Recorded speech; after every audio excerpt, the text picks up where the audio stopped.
ಸಂತೋಷವಾಗಿರಬೇಕಂದ್ರೆ ಎಲ್ಲವನ್ನು ತಾವು ಮನಸ್ಸಿಗೆ ತೆಗೆದುಕೊಳ್ಬೇಡಿ. ಎಲ್ಲ ಮಾತುಗಳು ಅಥವಾ ಕೆಲವು ಘಟನೆಗಳು ನಮ್ಮನ್ನು ನೋಯಿಸಲು ಇರುತ್ತವೆ. ಆದರೆ ಅವುಗಳನ್ನೆಲ್ಲ ತಾವು ತಗೊಳ್ಳದೆ ಕೆಲವು ವಿಷಯಗಳನ್ನು ಮಾತ್ರ ತಾವು ತಗೊಂಡು ಹೆಚ್ಚಿನದನ್ನು ತಾವು ಮನಸ್ಸಿಂದ ಬಿಟ್ಟು ಬಿಟ್ರೆ ಆವಾಗ ನೀವು ತುಂಬಾ ಸಂತೋಷವಾಗಿರ್ತೀರಿ.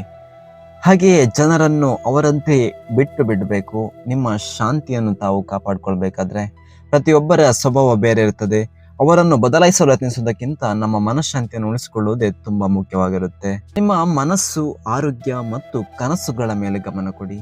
ಇತರರ ಬಗ್ಗೆ ಚಿಂತಿಸುವುದಕ್ಕಿಂತ ನಮ್ಮ ಬೆಳವಣಿಗೆಗೆ ಸಮಯ ಕೊಟ್ಟಾಗ ಜೀವನ ಉತ್ತಮವಾಗುತ್ತದೆ. ಬಿಡಬೇಕಾದುದನ್ನು ಬಿಟ್ಟು ಬಿಡಿ. ಬದುಕಬೇಕಾದ ಜೀವನವನ್ನು ತಾವು ಬದುಕಿ.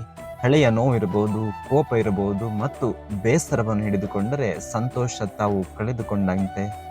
ಬಿಡಲು ಕಲಿತಾಗ ಮಾತ್ರ ಜೀವನ ಸುಂದರವಾಗುತ್ತದೆ.